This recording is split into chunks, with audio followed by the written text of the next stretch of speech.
So, yes, I know it's live. I just hit live. Thank you, computer. Okay, hi everybody.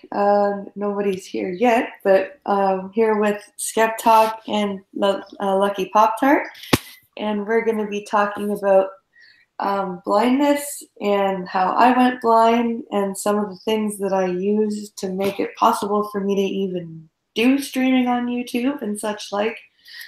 And how I also wanted to talk about the evolution of some of the technology that I've experienced, because it certainly has evolved since I learned Braille back in the 90s. So we'll just say hi, you guys, and we'll get in. Okay, hi. You know, do you have a link for the stream itself? Yeah, that's what I'm trying to find. Yeah, because it's not showing up on your channel. Hold on. Let me. Okay, I thought that was just me. I'm like, why can't I find it? No. And that makes me think we're not really live. Possibly. No, it says live. I'm looking at it, like on my computer. No, it's on my phone too. Okay. Here. I would expect to be able to see something on her channel. And well, sometimes it takes a while for it to come up, because it does that on Minions a lot. People will be like, why didn't you start at 10:30? And I'm like, I did. Yeah, but it doesn't take more than about a minute. One time it was 30 minutes. Oh, really? Yeah. Yeah, it's stupid sometimes. Do you want me to DM it to you or tweet it out? Yeah, that'd be good. Just DM it to me. I'll send it on to Poppy if you want. Okay, cool. Both of us. Yeah, and I'll tweet it out because I was going to do that anyways. Okay, cool. Plus, I'm kind of blackmailing people into coming in. Well, not really. Oh, well, emotionally blackmailing. I'm like, come on, we're the blind women. You have to love us. Yeah, you gotta come and see us.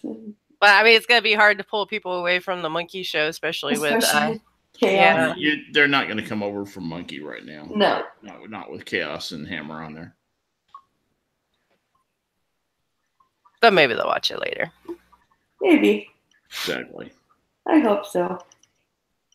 I don't expect people to come watch my pithy little 8 subscriber channel over Lords of the Night. Why, I do. Oh, I just got a new subscriber. Yeah, that's my wife subscribed and me tonight. I just subscribed too. Yeah, I pushed subscribe and it jumped from 7 to 9. I'm like, oh, someone else just subscribed. Yeah, Brenda subscribed tonight too. Cool. She doesn't know if she's going to be able to listen to us live, but she wants to listen to it later. Ah, cool. I set her up a YouTube account and all that stuff tonight. Oh, it's her first YouTube. Yeah, her first YouTube account. She listens to YouTube stuff all the time, but she's never, had an account. Poppy, did you know that I put up some content on my channel, an actual video? No, I did not. It's not just me playing the guitar. It's actually political commentary. Oh, it finally popped up, by the way. I went to my notifications after I subscribed to you, and it was there. Good. And I just DM'd it to you, Scott. Okay. And yeah, there's a dog ghost in chat saying that I assumed it was a guy, I'm sorry, just tweeted it out. Yeah, Ghost Dog 99.99. Yeah. I don't do numbers. There we are. Oh, no. Pinkalo's retweeting tweets that aren't what I thought they were. But they're mine. But they just weren't what I thought they were. Okay, so I guess I will do a quick summary of how I lost my sight. I don't know. I know I glossed over it real quick on the Minion stream, I think. But just to go over it again, I was 6 months old when I lost my sight. I had got the measles from somebody. whose mother believed that there was mercury in the vaccines. So, but that's a whole different story as to why I don't like anti-vaccine. Yeah. No, that's a perfect story for why you don't like I went blind. Yeah. And that ended up triggering something called cytomegalovirus, which we as human beings actually carry dormantly. It's actually mostly transmitted sexually, I found out, in the third world. But most of us are dormant carriers, and the measles just happened to trigger the virus. And it attacked my eyes. So I had to go to a children's hospital while they tried to save my vision, and they ended up removing my right eye completely, and they removed the retina from my left eye.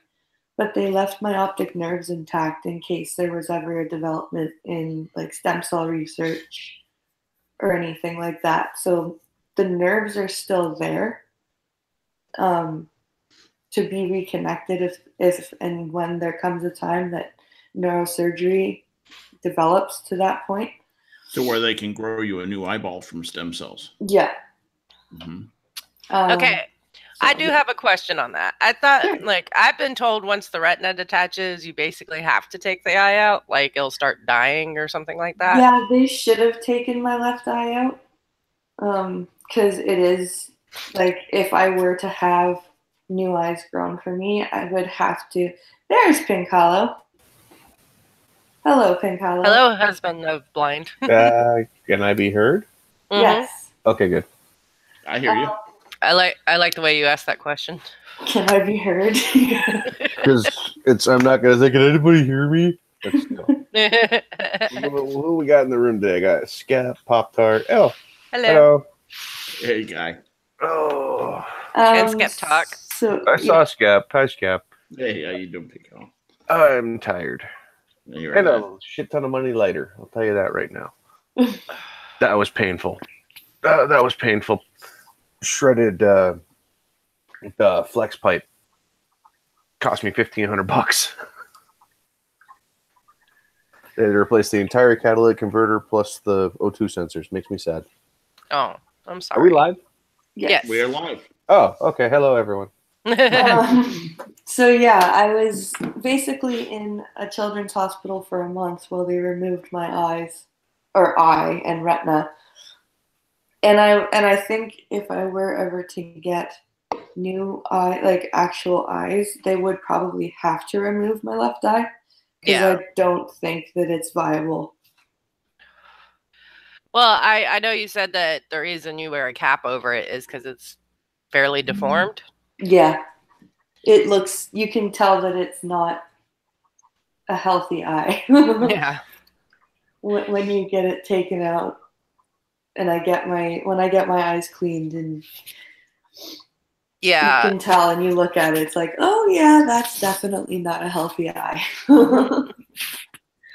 That's something I have to keep explaining to people now that, fake eyes or prosthetic eyes aren't like the big marble things anymore. I don't actually get those questions. I usually get what do you see? And I'm like, nothing. I can't see anything. My eyes are plastic. That's what you think you don't. We're still trying to figure that out. Well, and then they go, no, but do you see dark? And I'm like, no, I don't see. Well, how would you even understand that though, since you've been blind for so long? Like, the world is probably black to you, but like, do you have memories of light? The weird thing is that when I was little, I think I was 11, and I listened to Pachelbel's Canon, and for some weird reason, I had this memory of looking out of my crib and seeing my mom, and I basically went to pieces because I never remembered that before. Wow. And it's really hard for me to listen to that, like any classical music. Basically, because that's what they played for me when I was a baby. So it triggers memories. And it triggers memories of being able to see, and it makes me really sad. So it's hard to listen to classical music, even though it's very complex and really nice to listen to. One thing about this, if I blunder and ask an insensitive question, just tell me to shut up. I'm capable of great insensitivity at times, but I'm fascinated by the concept of blindness. And one of the things that I wanted to ask you is, do you have a problem with depression? Yes, a huge problem, and with insomnia as well. Oh yeah, I didn't think about that. Yeah, you don't know when the sun's up or the sun's down, so yeah, like logically, I know. Yeah. Biologically, I don't. Wow. So what have you done about the depression? I am on selective serotonin reuptake inhibitor. Okay. And I'm on a different kind of antidepressant as well. I've been on some semblance of an antidepressant since I was a teenager. And basically, and I've tried it, pretty much every sleep aid known to man. Yeah. They don't work. No, they don't. I can attest to that. Mm-mm. So that's I don't bother with sleep aids anymore. I just take my antidepressants. How many hours of sleep do you get a night, would you say? I try to get I aim for 7. But especially right now, because I've had a 4 and a 1-year-old, so I've been up during the night for the past 4 years. Sure. Yeah. But I do try to get at least 7 hours of sleep. And the other problem with the circadian rhythm is you get tired at the wrong times of the day. Sure.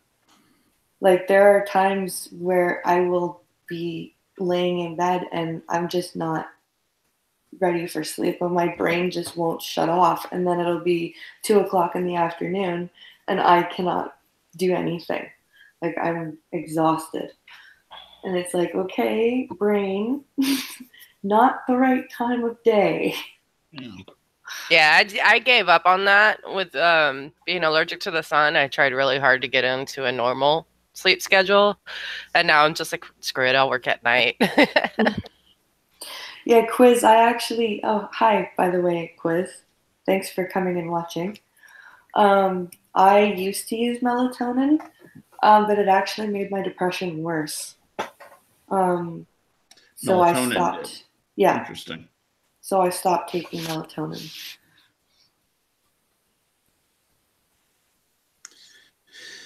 So how was it going to school? How did you cope with the pace of things, having to learn to read, having to learn Braille? I mean, it's like you have to learn a bunch of extra stuff just to get to where the other students are. Basically, I got taken every time it was like learning to write time or like printing time for the other kids. I would get taken by the school board hires what's called itinerant teachers, and they're specially trained to teach Braille. Most of these people are sighted, and they have learned to read Braille with their eyes. I have no idea how you do that. I was about to say, that seems really weird. It's apparently very hard on the eyes.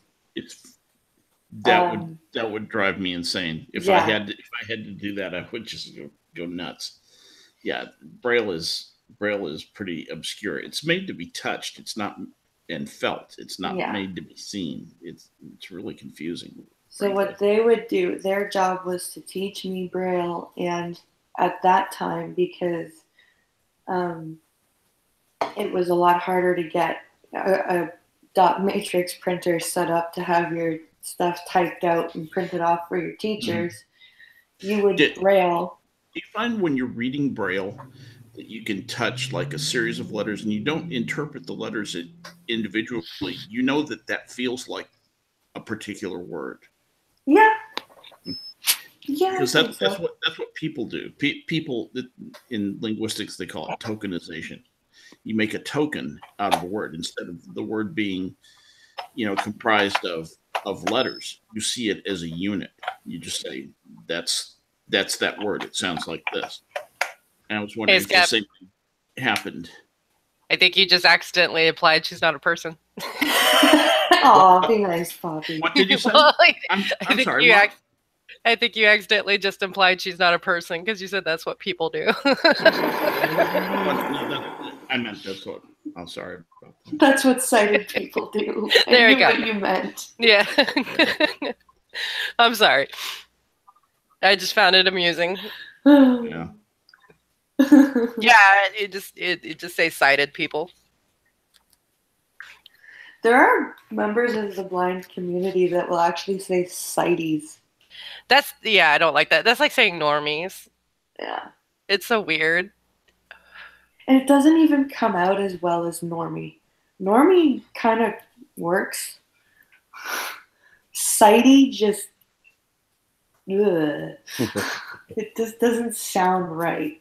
Well, you can't go sighty, sighty, sighty. But you can go blindy, blindy, blindy. And that's why the stream is titled that, because he did that like a few months after we started dating, and I about died. I think it was silent. You don't want me cracking these jokes. People will get offended, and then we'll lose the stream. And Inquisitor just implied I'm a normie. And I just invited a whole bunch of people to show. I'm hoping a few people I just poked on Twitter will show up. Because they want to ask you questions. Yeah, we have Jacob Inquisitor and my personal Black Jesus Mustafa in chat right now. Oh, there, hey Mustafa. Wait, on the I stream? said hi to in the stream. She said. Oh, well, I said in the chat. I think my brain doesn't work. I meant to tell you, I was going to do this the whole time, but I didn't know if I should. But then I just found Quake 3. So I'm going to leave my screen on here, and I'm going to play Quake 3. Okay.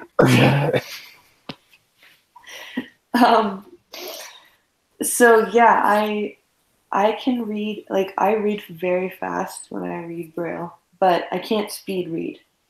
And there is a difference, and I used to get so mad at my teachers when they would be like, why aren't you, because we would have speed reading exercises. And they'd be like, why are you reading the whole thing? And I'm like, I can't speed read. Fingers don't work like eyes do. I'm sorry. They just don't. I cannot speed read.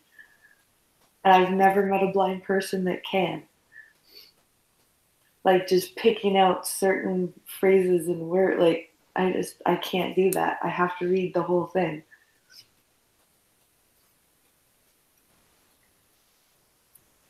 But I read very fast in Braille. How fast? You went through, you've gone through Lord of the Rings with the kids. How many books have you gone through now in the past? Harry Potter. And how long? Yeah. 2 books in a month, and I just started the 3rd one. Now, are those really huge books? Yep. Yeah. Let's see. The best way I can describe them is they are 16 by, they're pretty square. They're like 16 by 16 by 1.5 inches thick, and that's 1 volume. Yeah, because I've seen the Bible in Braille, and it was like 26 books. Yeah, that's not a very viable example to use. Oh, crap, this is hard to do with a controller. Because, and also that kind of proved, there was that movie, what was it called? There was a blind man in the apocalypse. You don't find he was blind until the very end. And then they're like writing, he's holding the Bible the whole time it's in Braille. And then I saw the Bible in real life that's in Braille, and it's like huge. Yeah, he's got like the book of Ezekiel or something with him. He's got a small book he's carrying. I made that comment to Pinkalo the first time I watched that movie. I'm like, that's not realistic at all. No, because they were giant not the whole books. Bible. Right, they were giant, huge books, and there was like 26 of them. And I'm like, okay, he could not carry that around with him in the apocalypse. Might have been on that iPod he was carrying, though. Yeah, that's true. Now, like, if he had it memorized as a kid, which would be really hard, but some people can do that, you know, I could understand it. But he's just carrying around this little book the whole time, and I don't know. But I mean, good movie in a lot of other respects. It's just that part. Any blind person would be like, "Yeah, no, that's not happening." He'd have to have like a car with him. Yeah. At the very least, a cart. Right, going in a like wagon or something. Now I'm picturing freaking Denzel Washington with a little Tykes red wagon. Right? With just piles of books. The Braille Bible. I remember why I quit playing GoldenEye. Getting nauseous? Having trouble. No, I cannot stand the first-person shooters on console. Yeah. I'm going through my burn games. It's actually kind of interesting to see what I find. Oh, look, Street Fighter 3. But yeah, and then once I learned how to, I learned how to write on what was called a Brailler, which is basically the equivalent of a typewriter. You roll in your sheet of Braille paper and you hammer down, quite literally, pretty much you're pushing down with all your might on these 6 keys to make the different letters, and it's punching holes in the paper. Oh, your stylus and notepad thing. No, that's Brailling by hand. Oh. I'm talking about the Brailler, honey. Oh, that thing. The thing that gave you carpal tunnel. Yeah, the thing that gave me carpal tunnel. Yeah, where is that thing? The thing weighed like 50 pounds. It was crazy. It did not weigh 50 pounds. That thing was 50 pounds. You could kill someone. No, it was not. You could kill someone with it, but it was not 50 pounds. It has like 8 keys on it. Yeah, it's got 6 keys for writing. It's got a space bar, a backspace, and a line down key. Okay. So it literally was a Braille typewriter. I think he might be confused on how the 6 keys work, because on a regular, like, you know, when we're typing, there's the whole alphabet.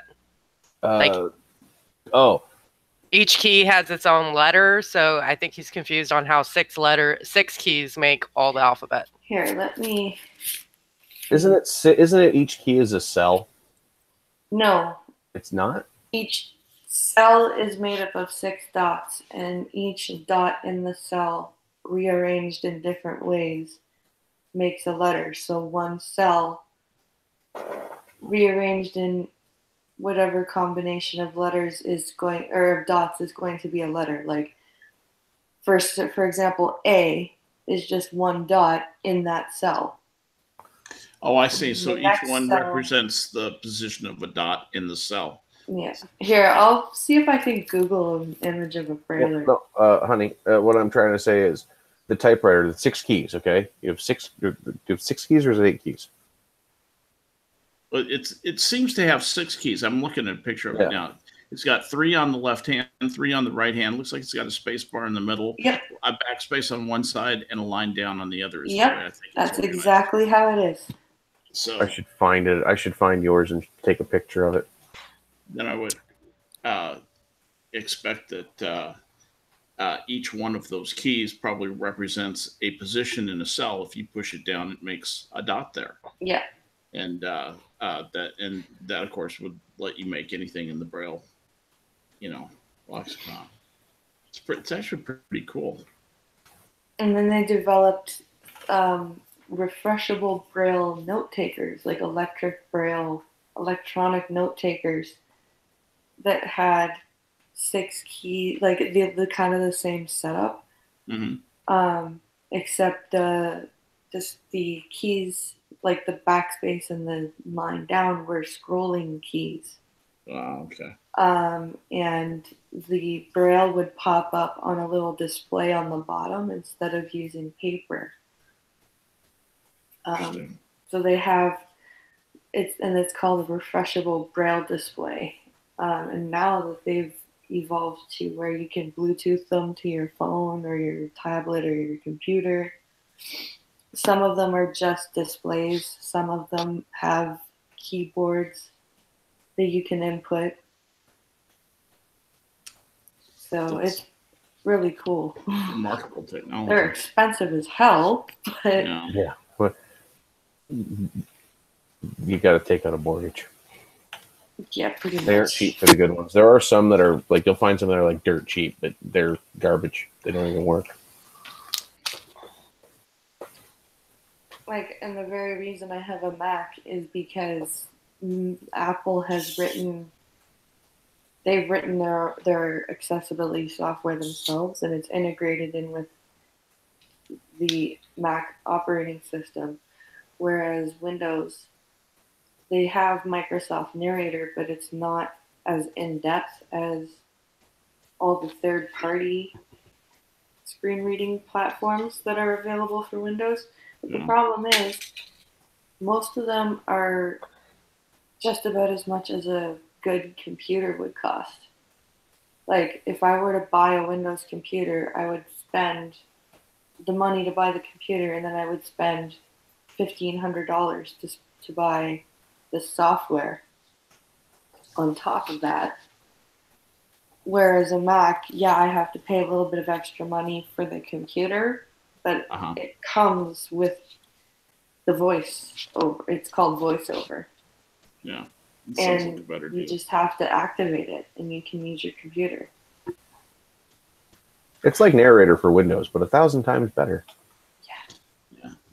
And that's the thing, and it's on Apple because Apple's had the screen reader since it began, because Apple Talks has existed since, like, Apple, pretty much.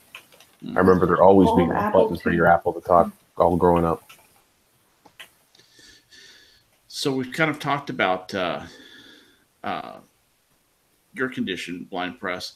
Poppy, what's the story on your condition? Where is it now, and how did it get this way? Okay. So first off, like, in my family, eye conditions run very, how do I say it? Like, it's a very prevalent thing in my family. Okay. All kinds of it. Apparently, we just hit the bad lottery when it comes to genetics and eyes. Mostly, we do have a lot of detached retinas. Like, there are people who just woke up in the morning and never saw again. Oh, wow. Like, both their retinas just ripped apart overnight. And there's also people who just slowly degenerated because of different reasons. And some people who are born blind. So I'm not quite sure. The only person who doesn't have any problems with their vision, well, actually I could say two now. My grandmother, she just recently I'm not talking well today, I apologize, got reading glasses, and she was actually upset by that. I'm like, Grandma, shut up. And my daughter did wear glasses, but over time it like corrected her vision. So now she's got 20/20 vision in one eye and 20/10 in the other. Oh, so wow. She has to wear glasses sometimes now just to focus because her eyes are two different prescriptions. So how about your eyes though? What is the pathology with your eyes? I am getting there. I've always had bad eyes. Since I can remember, I was wearing glasses, and they didn't understand why for a very long time. It turns out it was being mildly allergic to the sun. Bright lights, especially sunlight, where it was gradually making my eyes worse and worse and worse and worse and worse. Are you colorblind at all? No, actually, I see color too well. Okay, all right. I have 5 cones in my eyes instead of 3, which is what picks up colors. And that's one of the reasons I can navigate fairly well now with really bad vision. You have 5 different kinds of cone cells in your eye instead of the normal 3? Yeah. Really? Yeah, I found that out not too long ago. That a doctor realized that's how I navigate so well with having very bad vision is because I differentiate everything by color. So like you can lose something and I'll be like, hey, what color is it? And then I'll just search the room for that color and I usually find it within like a minute. That's pretty cool. Yeah. And so I don't know why, like I said, in my family, eyes are really weird. But 15 years ago is when my retina started tearing in my right eye. Mm-hmm. Nobody knows for sure what triggered it, but I do have a very bad astigmatism in that eye. It's shaped like a football, except like vertical, up and down. Yeah, Yeah, and it's very bad. And they said it was stretching out my retina, and it was causing little tiny tears.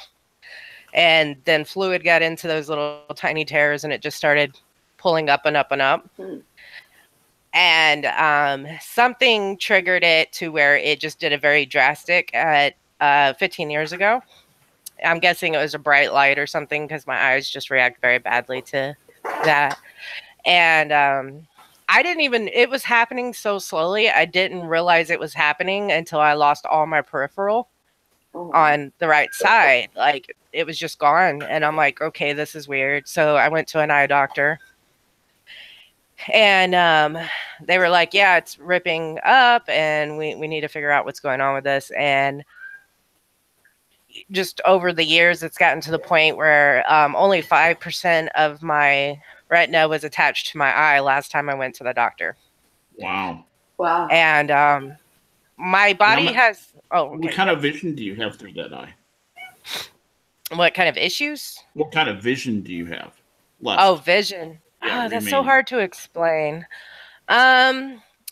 It's like the peripheral just went away, and it kind of shrunk down into the middle. So I can see a tiny bit. It's mostly just confusing, though. There's like a little tiny circle in the middle of my eye that I can see out of, but I mostly just see light and color. Yeah, do you close that eye to read? No, most of the time I have occasionally. Like you'll see it if I'm on camera on stream. Occasionally, I'll close the eye to look at the screen because there's a light coming off of it. Most of the time, like with books and stuff, it's not an issue because I can't really see it out of that eye anyways. But that little circle I have, it has these black, because only 5% of my retina is attached. The rest of it's kind of moving around. So there's these black clouds that float around in the little circle that I can see color and light out of. Yeah. So it's basically just lights that I can see out of that eye. Okay. And yeah, the prognosis is terrible. They're saying you're going to lose your sight in that eye. Yeah. And they want to do a procedure to take the eye out. The issue is that because my eye has been like this for so long and my body has a weird, like it's good in some cases, it's bad in others. It heals really fast and it makes a lot of scar tissue to do so. The problem with my eye is it filled up with scar tissue really quickly. And that's why reattaching the retina is not really a possibility. I mean, they'd have to take my eye out, scrape it all out, and then try to reattach it. And it's $18,000 for each surgery. And they said I would probably need at least 4 plus cataract surgeries afterwards. Jesus. Yeah. And I would have to lay on one side for like 3 months so my eye wouldn't pop out. And I was like, okay, this sounds horrible. No. But the problem is because of all the scar tissue and all this stuff, my eye is actually shrinking now. And luckily I have very hooded eyes because they were like, if you didn't have hooded eyes, your eye would probably just pop out of your head. Wow. But the problem is with all the scar tissue and it shrinking is eventually there's not going to be room to shrink anymore. So there's a big possibility of it popping. Yeah. Which is very disturbing. And they said the trauma from that could actually knock the vision out of my other eye. No, I was going to ask you if your other eye was functioning or if you... I can see fairly well with glasses. Okay. In my other eye. Because of all the sun damage, like it wasn't till I would say about 5 years ago, I realized what was going on, and I told the doctors, and they checked it out with the sun and the lights. Because after I started breaking out in like it looks like cigar burns. Oh God. When I go out in the sun, and like someone put a cigar out on my arm, they realized that I was very sensitive to the sun, so I started going out during the day very much less. And when I went to the eye doctor, they're like, "Oh, your prescription's the same." And I'm like, "Seriously?" Because my whole entire life, every year that I go, it gets worse.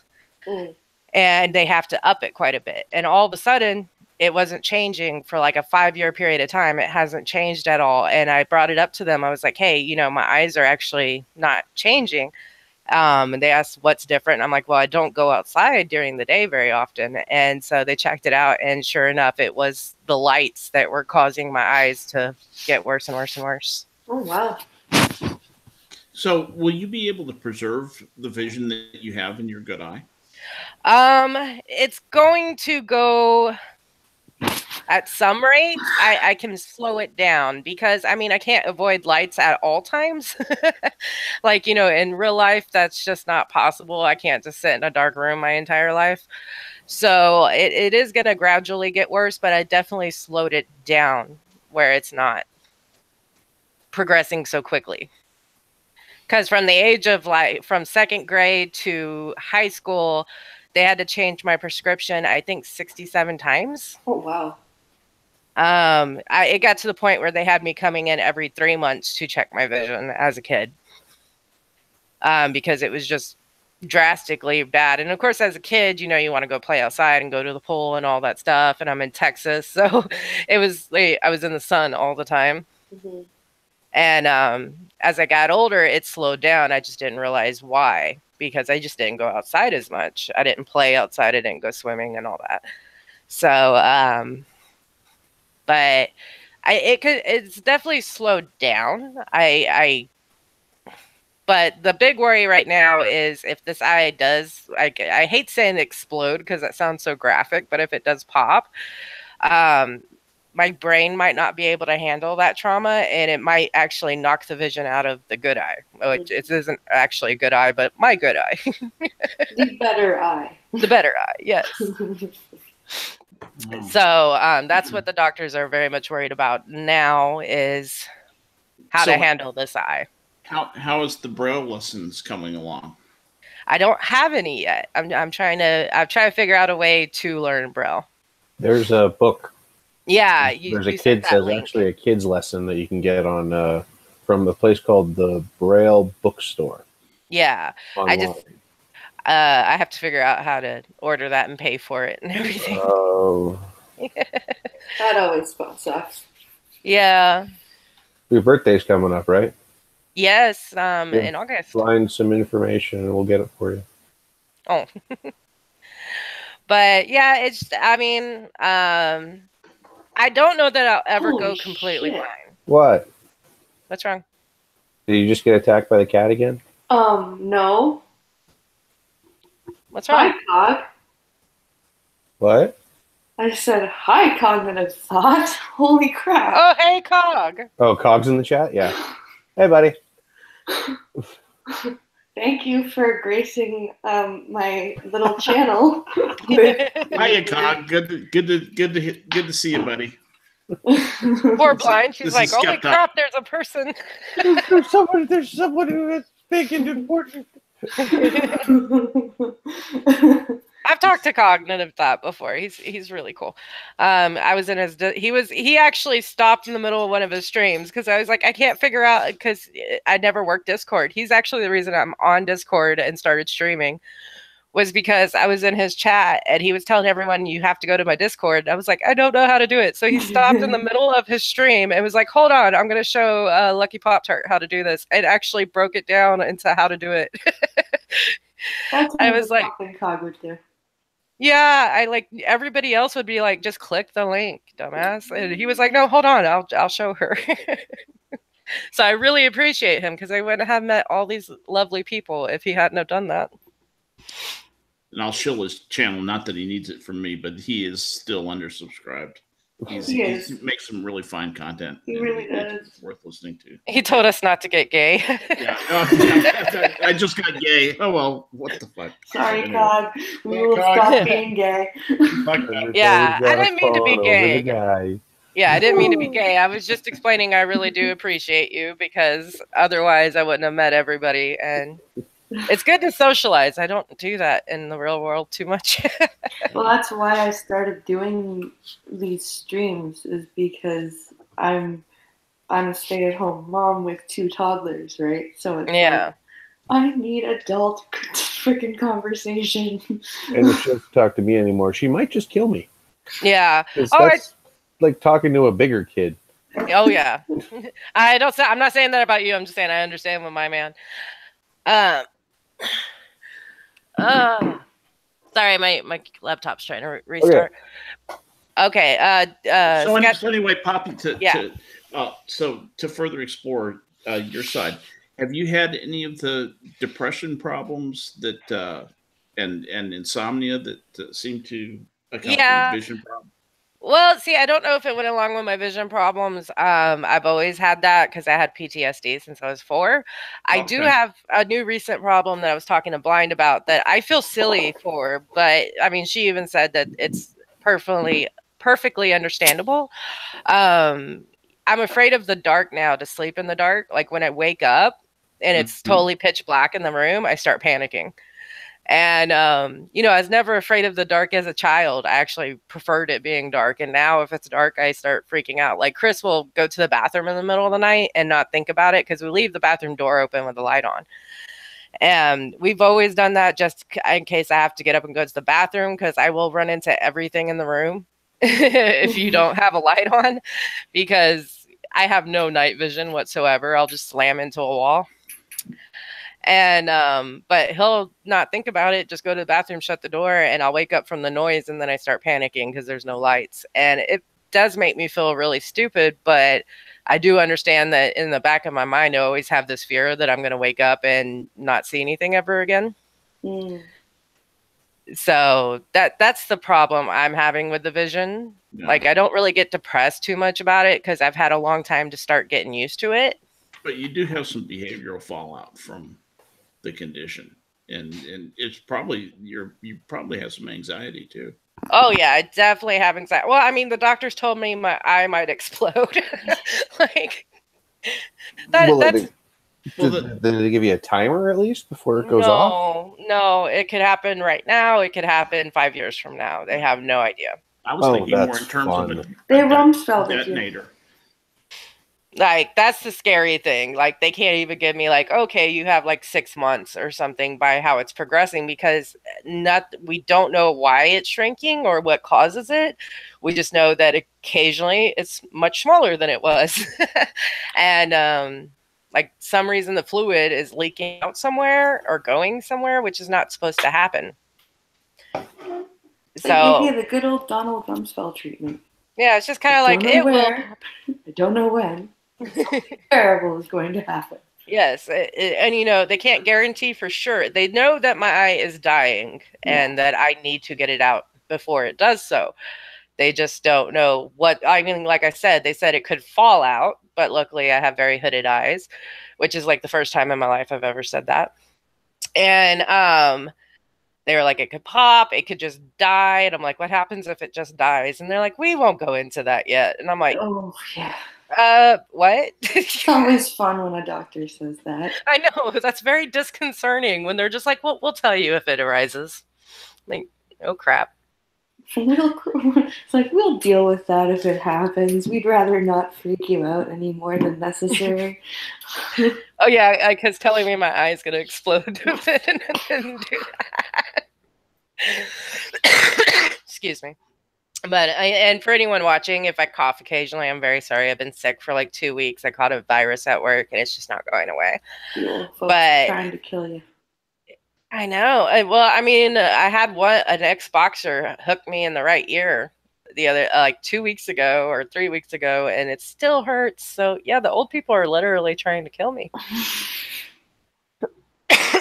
But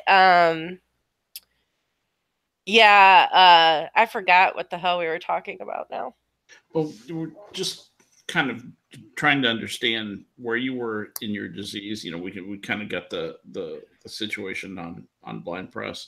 I wanted to find out where you were, what your prospects were, and you know what the effects of being in your situation have been on you. But having said that, when I'm sort of going at this like, you know, I'm an anthropologist, so I tend to dissect things in a certain way, fairly systematic way. Yes. And I was wondering if I would ask, I'd direct this at Blind Press first, and then to you.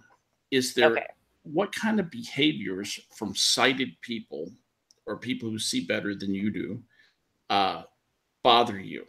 You know, are people are they insensitive? Do they presume too much? Are they negative? Do they avoid you?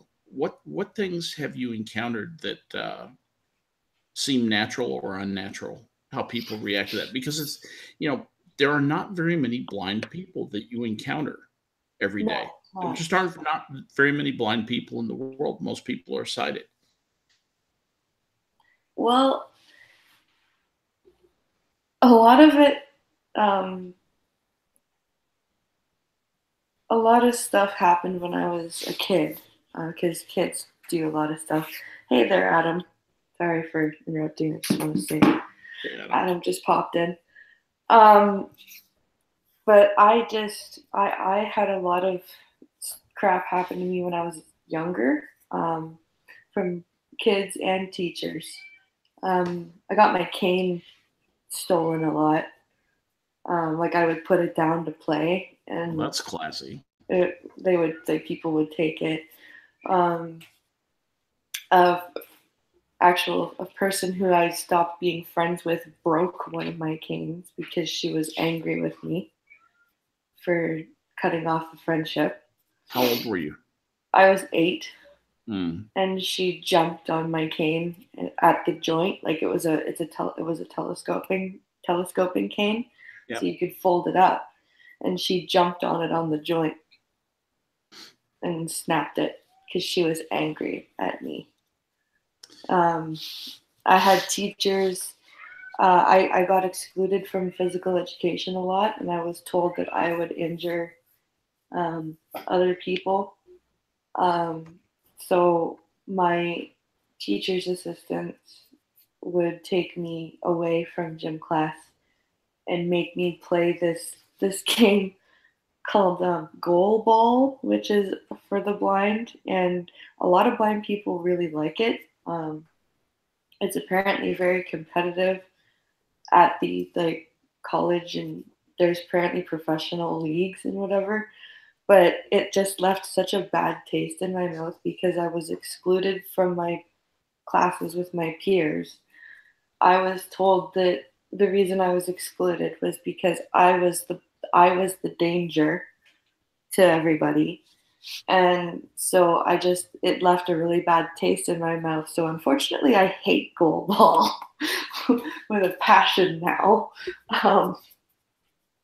And on top of that, they would give me bad marks for participation on my report card. The ball with it has bells or flickers in it?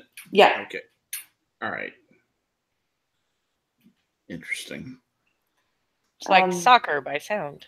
It kind of, yeah. Wow. All right. So you didn't like that. What other options were open to you for physical exercise? There were some teachers that were willing to help show me like the practical things for the different units we had, because we would do things like basketball, volleyball, and I understand that you can't really have a safe game of basketball with 25 fifth graders and one blind person. But some gym teachers would allow me to learn how to shoot a basket or learn how to dribble or anything like that. And then when it was time to play the game, I would insist on bringing whatever ball, like if we were doing basketball, I would be like, no, we're not doing goal ball. If I have to leave, I want to learn. I want to keep practicing like dribbling, or I want to keep practicing shooting baskets or something. Like, you're not going to make me not do something that's basketball related. And when I got to high school, my gym teachers were phenomenal. They refused my teaching assistants to taking me away. They said absolutely not.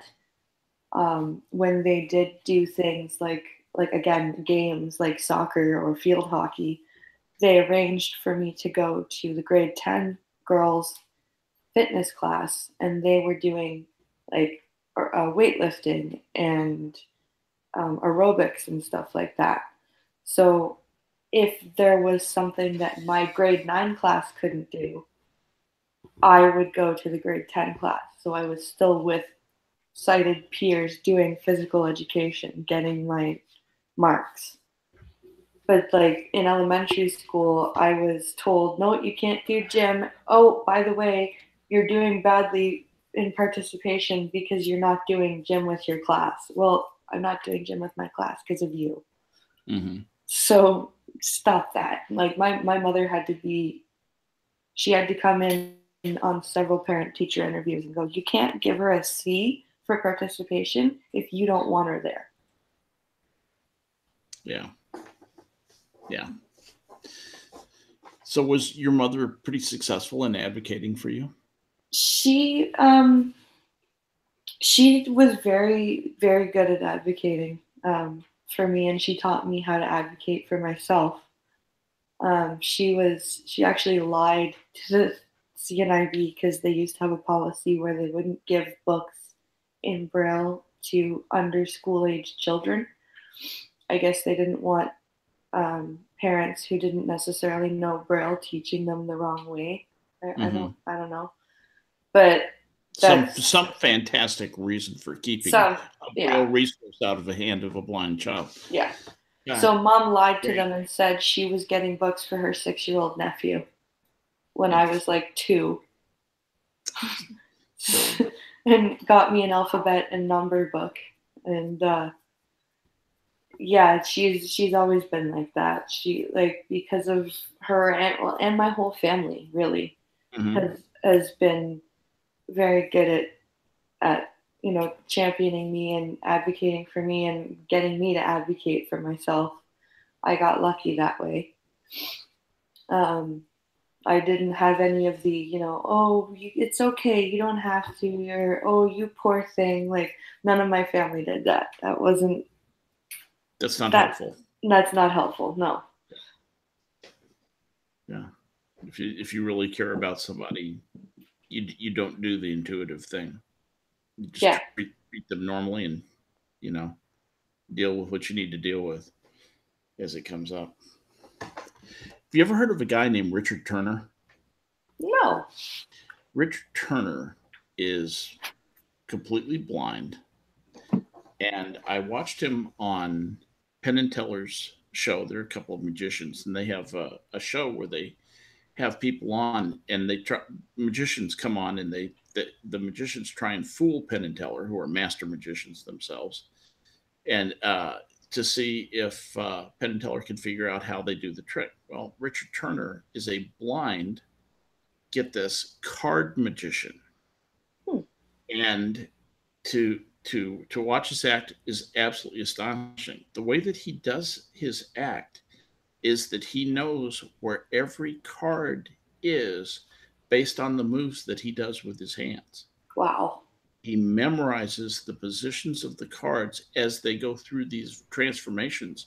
He went through a bunch of shuffles, clearly mixed the cards. I mean, he had the cards spread out into, what they call a Vegas wash. I mean, where they're just hopelessly messed up. Some were frontward, some were backward.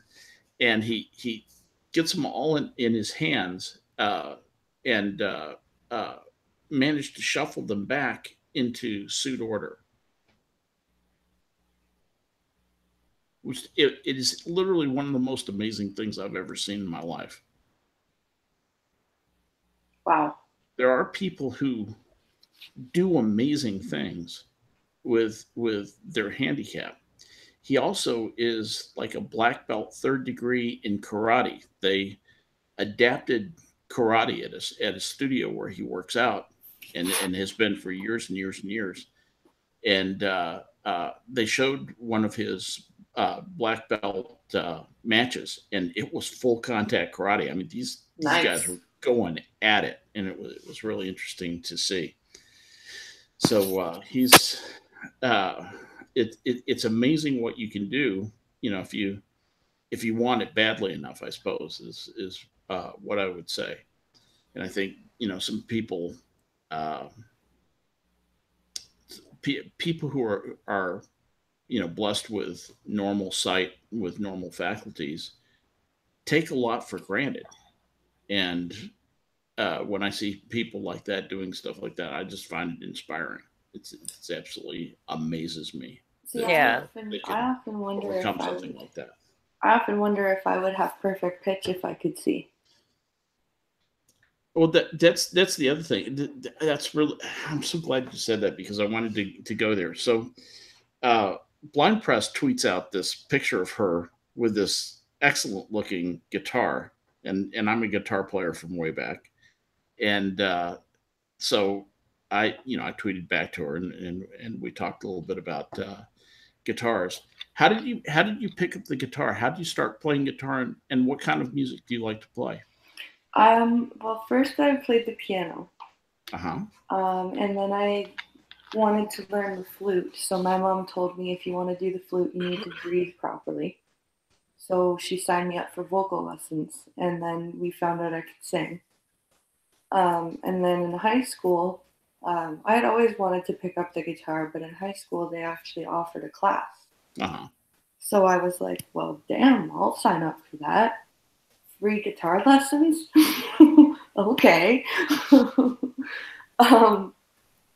And so I ended up getting my first guitar as a present when I was 15, I think. And when I got my second guitar, I basically put it together with my own money and some inheritance money.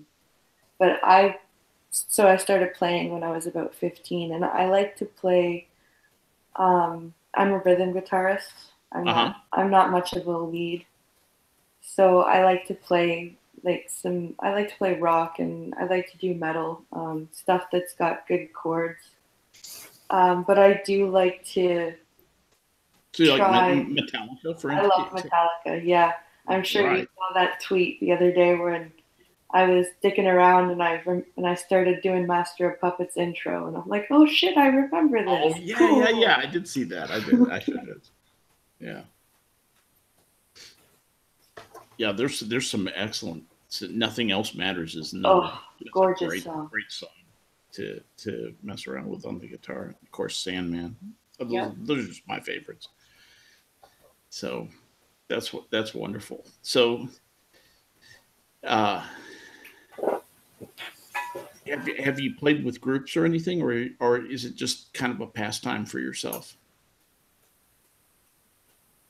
I had a band near the end of high school. The bass player was terrible. She was my ex-girlfriend, and she was in the band because she was my ex-girlfriend, and I couldn't. She was my girlfriend at the time, and I couldn't tell her she was terrible. Yeah. And you couldn't help her. No. But she didn't know she was terrible. Me and the drummer were good, and we had a lot of fun. Yeah. I would play the guitar, and he would drum, and I would sing, and we were actually going to do. We have this place in a local park where bands can do open mic nights sometimes. And we were planning on doing that, but we couldn't do it because we couldn't tell the bass player that she couldn't come along, because there was no way we would play with her in public. Yeah. But we could have done it, like just guitar and drums and singing. Like me and my drummer, we could have done pretty good. We actually had a couple of covers that we did that we worked really hard on. And we did Superman's Dead from Our Lady Peace. We did The Day the World Went Away from 9 Inch Nails. And I think we had a Stained song as well. I can't remember. But yeah, we were working on a few songs to cover. But we ended up just telling her, just sit there and listen. Just please don't play your bass. Just please don't. Oh, that's too bad. Yeah. So you've got a pretty good musical ear, it sounds like. Yeah, I'm lucky my family comes by it. There's a lot of musicality in my family. But I think also that being blind does have something to do with it. It's like my dynamics. I've always been very good at dynamics. I'm more of an emotional player than a technical player. So when I would learn classical pieces, the technique, I was always having a hard time with the complicated runs. But I could get the dynamics, like forte and mezzo piano and all that. I could get that down pat, no problem. I knew exactly how a piece should sound, like tonally.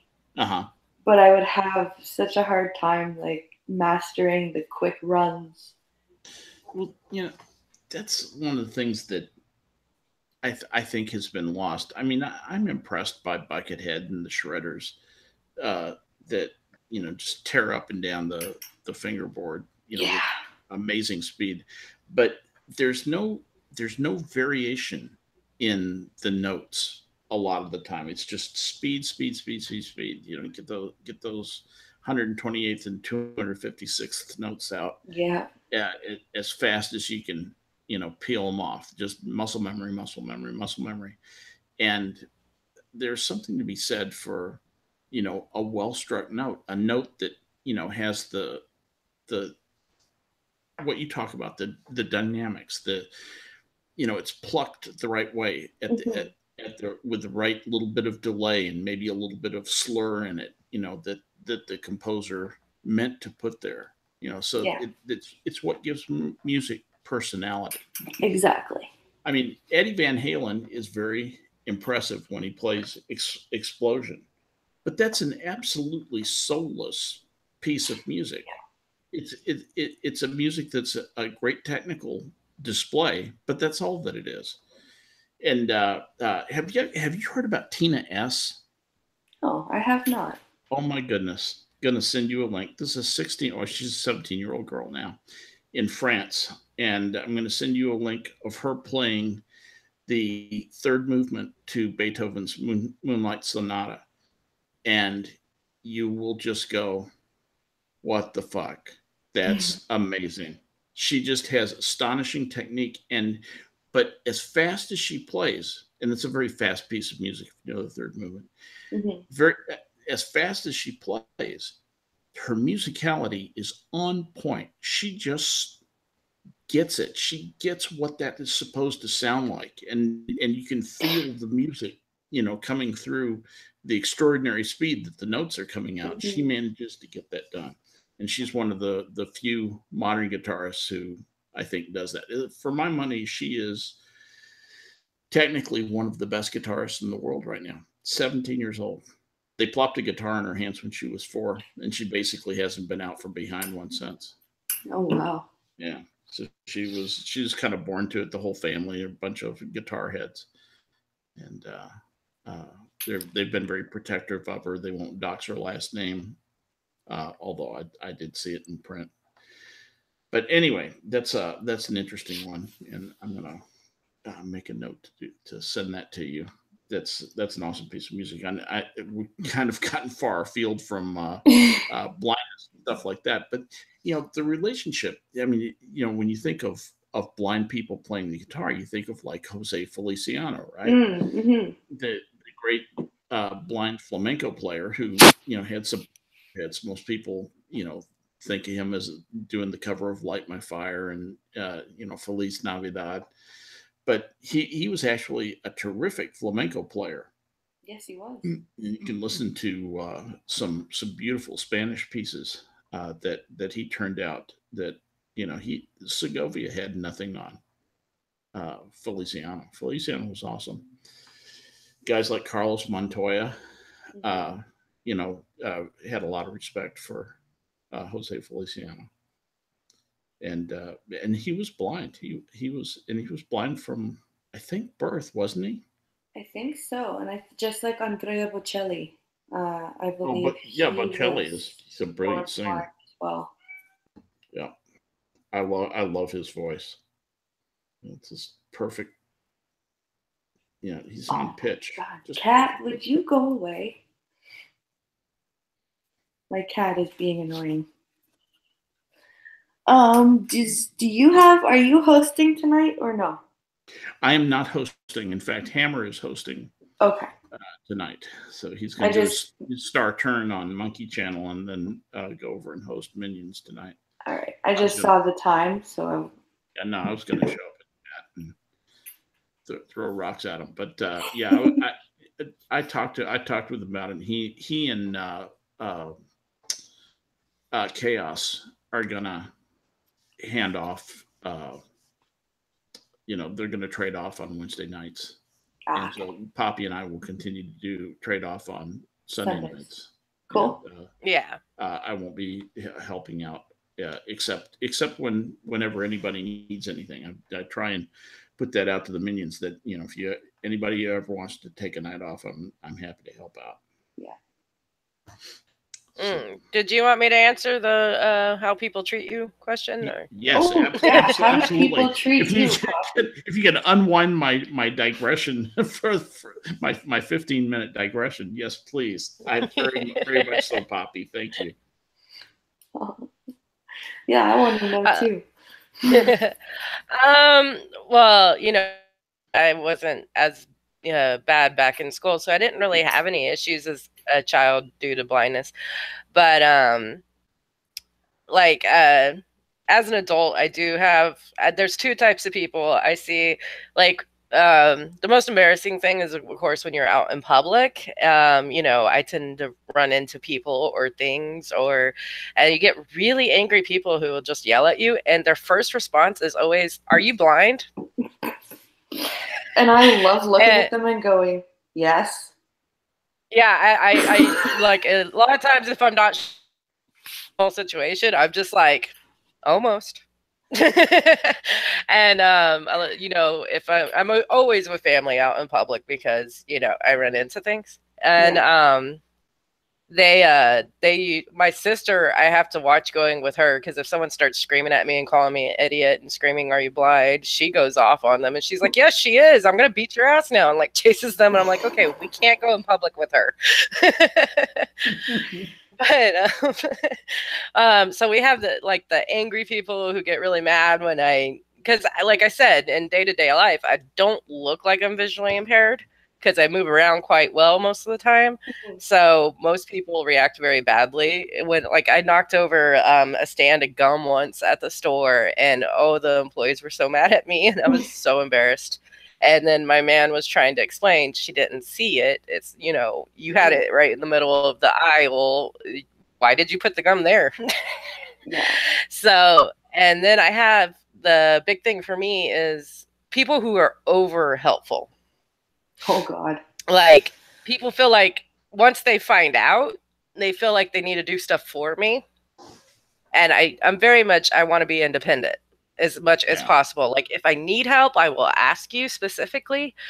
Yeah. But when people just go, I've been cooking my whole life. And then one of my friends found out I was visually impaired, fairly early. It was a brand new friend. And I went to the kitchen to start cooking, and they ran in and was pulling food out for me and being like, "Okay, what temperature does the stove need to be on?" and stuff. And I'm like, I could do that. It's okay. And they were just freaking out. And my man literally had to walk into the kitchen and just grab them and kind of pull them out and be like, "She can do this. She's a big girl. Just go in the living room." Yeah. And that annoys me. I'm very lucky that my main group, like my family that I'm around most of the time, have realized, you know, the difference between helping and totally taking over. Yeah. Because there is a huge difference between like me asking, hey, how do I do this? How do I find this? And you just coming in and doing it for me, because I didn't learn anything. I'm still going to have this problem later. Yeah. You know, giving a person to fish as opposed to teaching them to fish. Yeah. And that's the, you know, people being rude or people yelling, you kind of get used to. But like the people who are very over helpful or seem like they pity you horribly, that's what annoys me the most. Because I do get that. Like people find out I'm like visually impaired, and they find out I may end up totally blind, and I can still kind of see this look come over their face. Or I've actually had people grab my arm and be like, "Oh, you poor baby," and I'm like, "I'm over 30. Can you not do that?" Like that. I don't know if that's just me, but I find that the most annoying. No, it's very annoying. Stay away from healing churches. Stay away from healing churches. Yeah. Damn right. Oh no! Oh God! Yeah, when I was a kid, my aunt took me to one because, you know, I told you my eyesight was going really fast as a child, and she took me to one convinced that this Pentecostal preacher, Pentecostals, oh my God, this Pentecostal preacher could smack the blind out of me. knock that demon out of your eyes. What the hell is it with Pentecostals? Seriously. I don't know.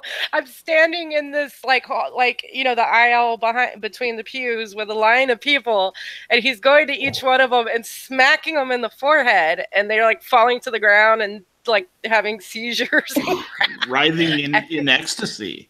That's what that is. Ecstatic passion. And I'm 9 years old, and I'm just like, what the fuck is happening? And he walks up to me and he hits me on the forehead, and he's like, "Demons be gone, bring this child's sight back." And I'm like, just standing there very awkwardly. And so he hit me again, and that didn't work. So I swear to God, this grown man like full on smacked the shit out of my forehead, and I'm still just staring at him like, "Are you special? Like, what's happening?" You know, it would have been such a great thing if at that moment you had been able to conjure up your best Linda Blair voice and say, "Fuck you, preacher, fuck you." Yeah, it was fine. I didn't really realize that would be funny. I had an opportunity to do an exorcist thing, and I had seen the movie, and I didn't, and I'm still mad to this day. Oh man, that's an opportunity.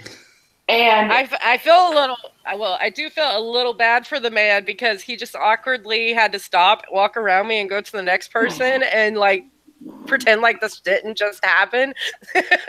Moving on. Right? Like, okay, this child's evil. We're moving on. And I think he actually said that. Like someone was like, "What happened to the little girl?" He was like, "I think she's full of evil." And because I have really good hearing, I'm just sitting there like, I'm evil because I didn't fall on the ground and start screaming. I don't understand. Yeah. Did someone explain to you that he was full of evil later on? My mom did. Like, my mom did not realize. She just thought I was going to church with her friend. Like, well, see, it was my godmother. I called her my aunt. But yeah, she thought I was just going to church. She didn't realize that I was trying to be healed. And she was like, "Honey, they're the idiots. Okay, you did nothing wrong. Yeah. This is just how you're made." And of course, you didn't understand. You had to act insane for a little while. Good for her. Yeah, she grew up Pentecostal. So she was like, "Oh my God, they did what to you?" Because I came home with a big red mark on my forehead. This man slapped the shit out of me. Man. And my mom's like, "What happened to your head?" And I was like, "A grown man hit me." So that was a long explanation. And yeah, we didn't talk to my aunt for quite a bit because of that. My mom was really mad. I would have had a talk with your aunt. Wouldn't have been pleasant either. Yeah, because I came home, my mom's wondering why my forehead's red. And the very first question I ask is, "Mommy, am I too evil to be healed?" Yeah. And she was like, "What?" I tried to fix my eyes and it didn't work. And he said, "It's because I'm evil." So, yeah, it was a very weird situation. And I know they were trying to help. I want to put it that way. Like, you know, they thought this might actually work, but it's still like, that's another issue. People trying. I actually had a woman at the eyeglass store ask me, could I wear carrots? Wow. You know, it's just funny. I remember I was in high school when the moon landings happened, when the first moon landing happened. And I remember thinking, you know, maybe this will be the end of superstitions and religious nonsense. You know, we're on the moon, computers are being developed, it's going to change our world, change our lives, all that kind of stuff. And we are still mired in the same old superstitious bullshit that we always have been. Yep. Yeah.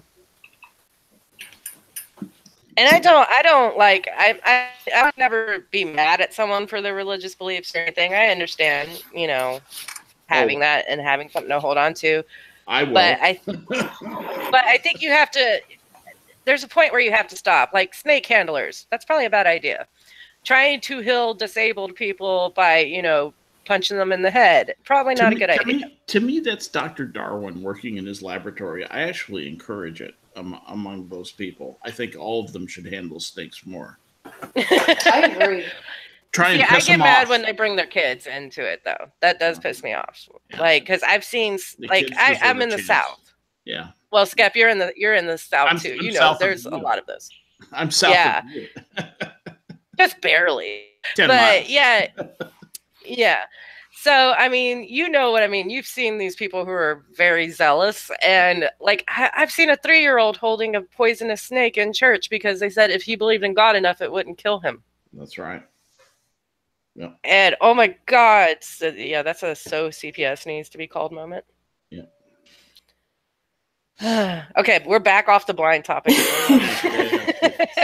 So here we are. But, you know, the thing about it is another interesting thing that I wanted to know was, and go back to Blind Press and then redirect this back to Poppy. Maybe. Or maybe, if it's applicable, might it be, is how much help do you get from the government with respect to your disability? Because I'm not in the States, right? So my government. You're in the provinces. Yeah, I'm in the provinces. But we do have and our stuff is provincial. Like our funding, our social services is all provincial. Hold on a second, Skep. Are you asking fiscally or are you asking accessibility wise? Both really. Fiscally, it's all depends on the circumstances. It's needs based. It's needs based primarily, but there is a base income that they give. Okay. But for instance, I'm not a loafer and I'm self-employed and I work my ass off. Yeah. So there's pros and cons to that. We lose some, we gain some, stuff like that. Someone who doesn't, they have checks and balances for everything. Like you can't double dip. You can't have one person on welfare and one person on ODSP. They actually end up taking 100%. But at our level, they do a lot for her fiscally. Accessibility wise, you're blind, you get the help financially, piss off. Okay. So basically nothing going on. You know, because like, for example, the crossing, the pedestrian crossings in Berkeley, California, and in Alameda, California, by the way, the birds chirp a certain. They make a chirping sound. It sounds like birds chirping. Mm-hmm. Yep. Audible lights. And and you, it's okay to walk then. And then when they stop chirping, it's not okay to walk.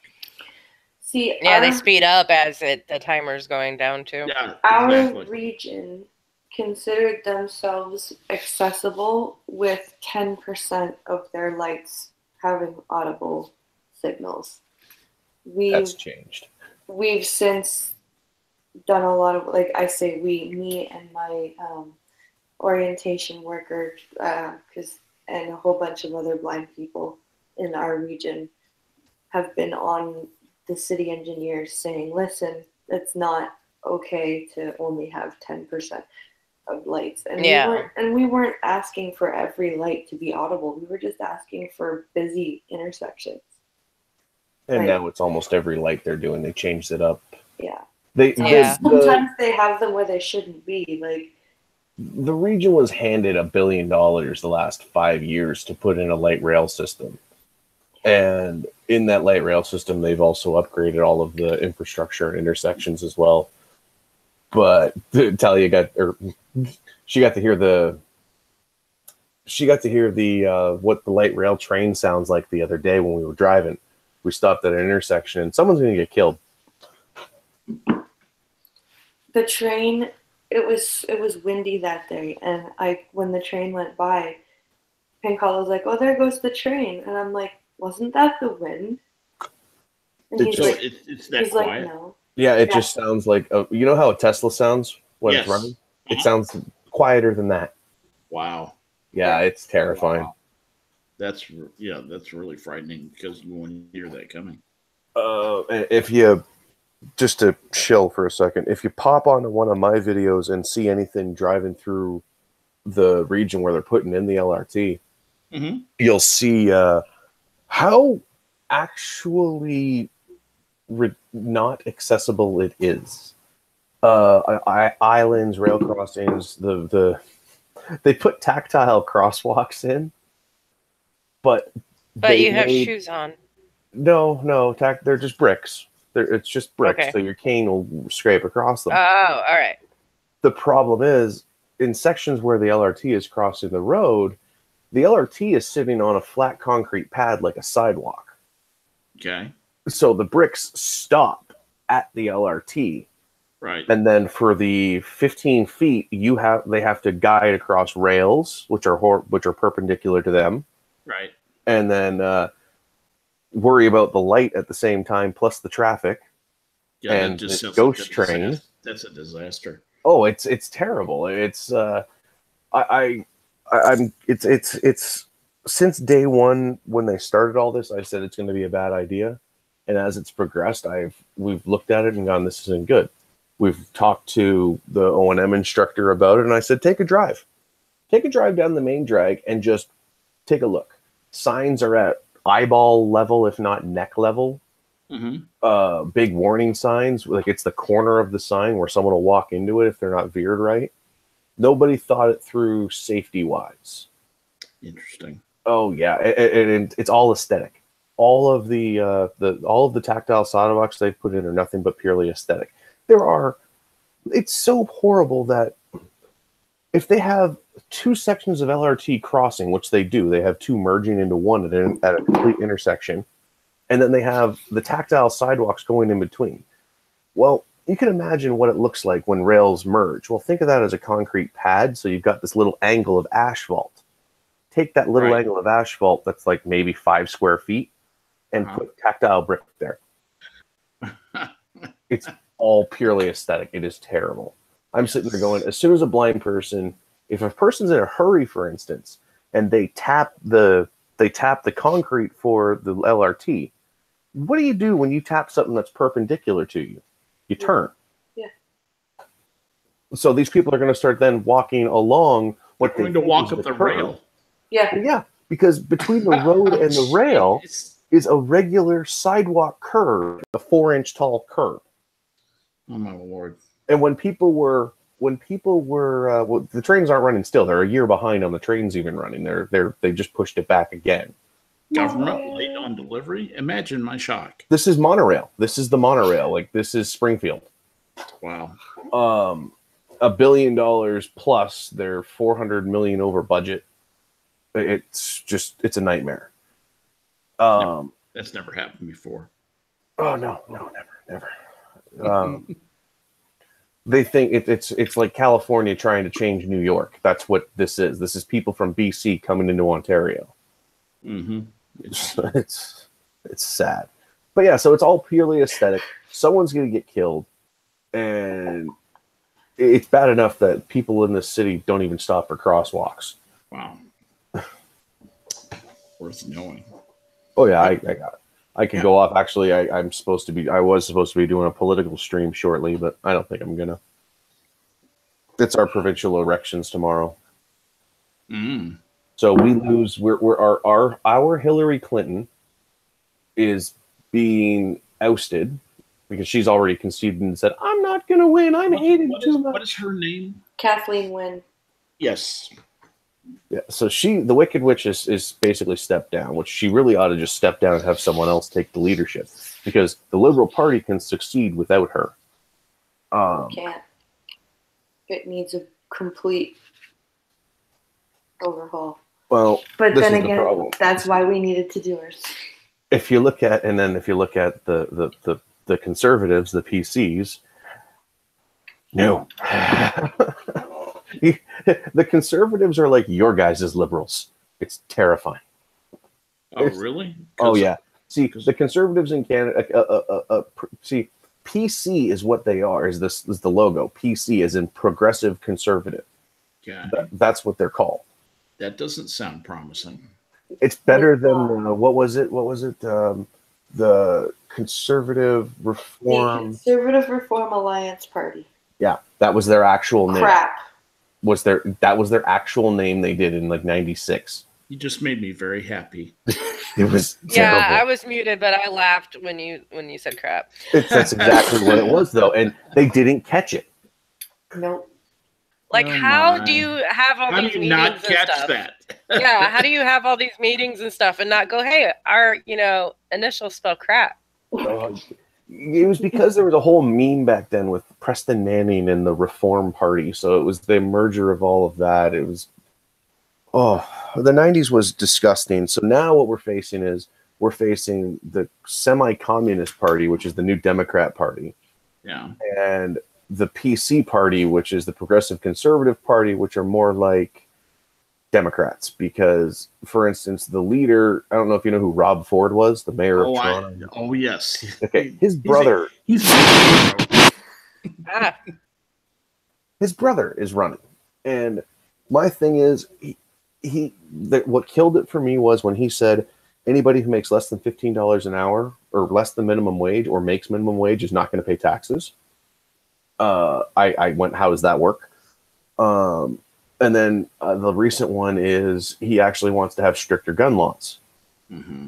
And I'm sitting there going, okay, you have a gun problem in Toronto where 162 gun-related murders have happened in 5 months with not legal weapons, so not legally obtained handguns, and it's all gang violence, primarily gang violence. Yeah. So, again, how does it just goes into the gun debate? That's all that leads into. So he's out. So he's making wild promises that he thinks will fire up the populace, and it's nothing he can. No. And if you want to look up something interesting, look up Ray Days, RAE Days, and that's what happened. RAE. Yes. Ray Days. Bob Red. Okay, social contract Ontario. Yep. The plan imposed a wage freeze and mandatory unpaid days of leave for civil servants which became known as Ray Days. Yeah, 100,000 unemployed. Really? 100,000 job cuts. 28% unemployment rate for the province. That's 28%. 28%. Yeah. Holy crap. Yeah, it was bad. If you weren't self-employed, you were either at the food bank or slugging it in a factory. You know, I'm surprised with all this back and forth that Canadians haven't been turned into a bunch of libertarians. It sounds like government has mismanaged things so badly. You know, it's time to start giving up a little bit and turn toward private enterprise. Well, that's the thing. In the provincial aspect, see, that's the thing. It's hard to debate this with anybody who's never lived here. Because I watch it with my mom, because my mom lives in California, and I watch her spend money on medical, for instance. I watch my friends have kids in the States and go into debt because they had kids. Poppy's thing that she has Yeah, to deal with. your eye medical thing that would be covered up here. Yeah. But we do pay a higher tax bracket. I think I figured out I pay 23% of my income tax. I think is 23% of your total income went for income tax. Roughly, yeah. I made just around 37 last year, and I think I paid out 15 or 1,500 plus the credit, so that would be 7, 8, 9. Yeah, about 23%. Wow. That seems high for that income. And that's low because we're considered to be low bracket. Yeah. But if you look at what it pays for, yes, that contributes to the roads, the standard stuff like that. But it also contributes to a lot of the mental health programs, which are lacking because they don't have the funding. The problem is, it's not the money coming in; it's the dispersion of the funds that's the problem. Everyone wants to do these social programs and these social justice programs, and let's listen to what the universities have to say. Sure. And then the universities are full of people who, well, we need more money for research into how many genders there are. Trust me, we know. She was going to go to Laurier. She went to Laurier, and she's glad she's not. Really? Yeah. I'm glad I dropped out. Her sister is in high school, but visits Laurier all the time. So it's like we see the influences. You see that was like a social justice nightmare school to me. It's crazy. But the thing is, when all those protests were going on, they were talking about with Peterson and the whole thing, I never saw a single one. You don't see anything outside of the campus. Yeah. We're not that far from it, but it's interesting to see because there's a lot of money thrown into that place because there's 2 universities within 2 blocks of each other. Mm-hmm. And what's the other university? University of Waterloo. Oh, Waterloo. Yeah. Okay. So they're literally 2 blocks away. They're on the same street. But UW is much better than Laurier because UW is the tech school. Oh, okay. And Laurier is the, get this, art school. The art school. It's all arts. It's where you go when you want to do your arts degrees, when you want to do your philosophy degrees. And your social science. Been 10 years getting a master's in philosophy. We're just talking about that today. Well, I'm thinking we'll probably wrap it up for midnight. So if there's any questions or anything else blindness related that anyone wanted to know. Let's look back into chat. Chat, anything going on you would like to know? It's time to ask the questions. Do we still have viewers? Yeah, we have 5. Ghost Dog is totally hung in there. Who else is here? Ghost Dog is here. I think Mustafa might still be here. Yeah, Captain Brambles, Adam, several people. And yeah, chat's just not very talkative right now, I guess. Yeah. Well, it's a weird subject. Like I was trying to get Cog and the guys. I was trying to get the other guys in because I know they got questions. Can you do karate? Yeah. Adam wants to know, can you do karate? I did actually try to do kung fu for a while. But I ran into doubts in my abilities, and I kept getting put with the people who wanted to come and try it out before they bought a membership. They stuck her in the corner with the tryout class. Yeah. Every week. Yeah. Okay. I would love to learn jiu-jitsu though. That takes a long time to get good at, but the people who are devotees, I've known some guys who are into jiu-jitsu, they just say that's the bomb. That's it. If you can grapple somebody successfully, they can't fight you.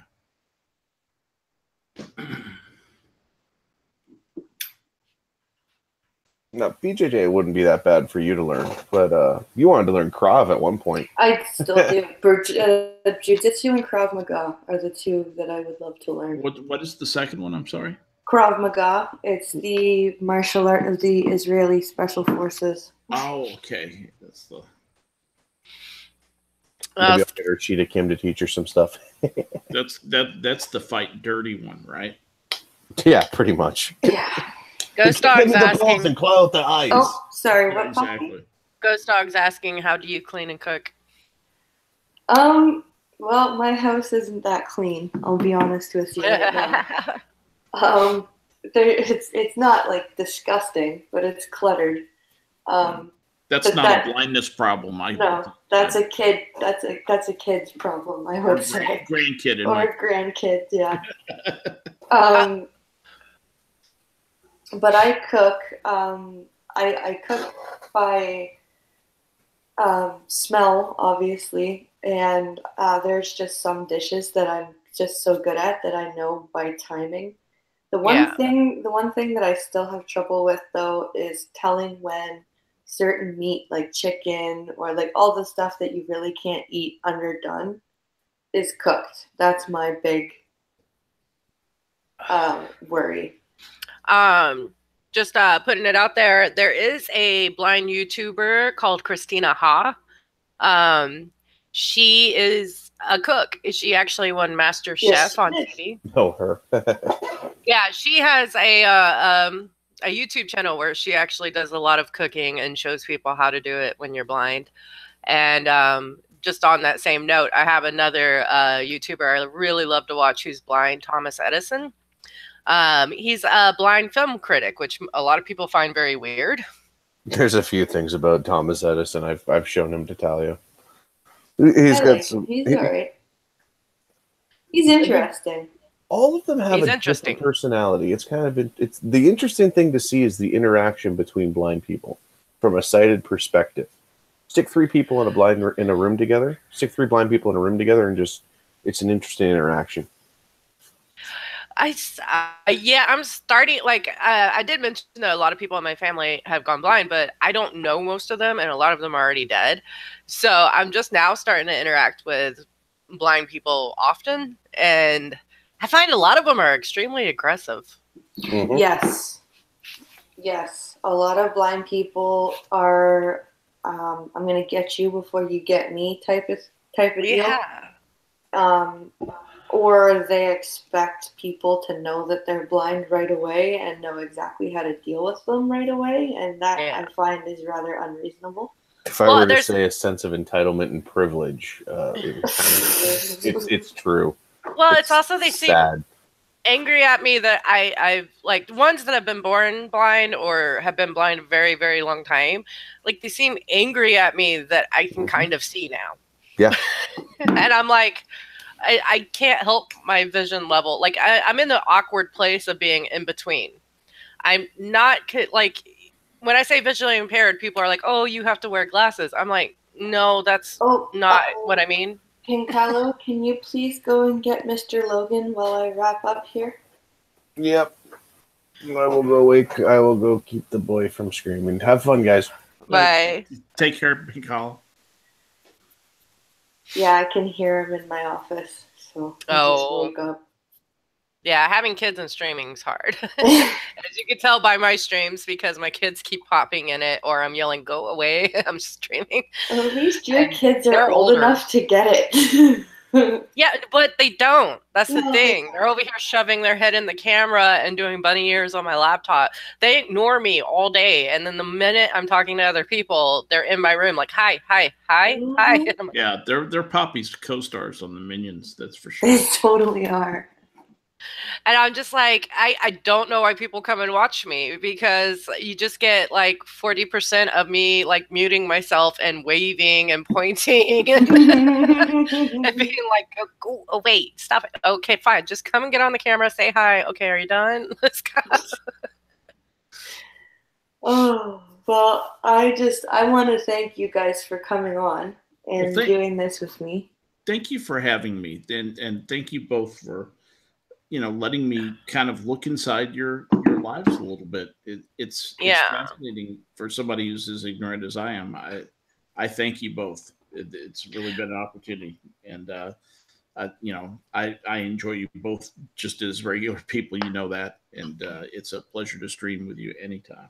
Yeah, we should definitely do it again because I mean, we had bad timing starting. Yeah, we did. When Monkey was having Hammer and Chaos on, because you know most of the minions are going to be over there. Exactly. So, no, we'll do it again for sure with better timing. Yeah, and I'm sure there's lots of questions we didn't answer, or you know, weren't brought up. I've got 2 pages, Poppy.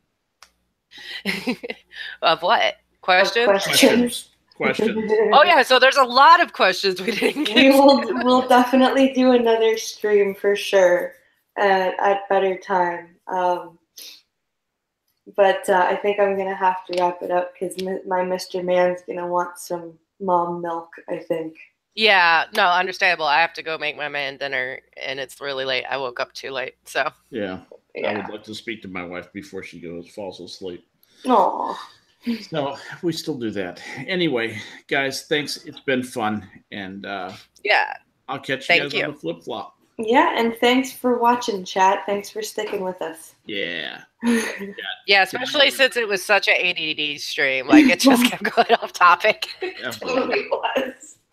I'm going to punch out, guys, now. All right. Thanks, See you guys. Bye. All right. Bye, everyone. Thanks, Poppy.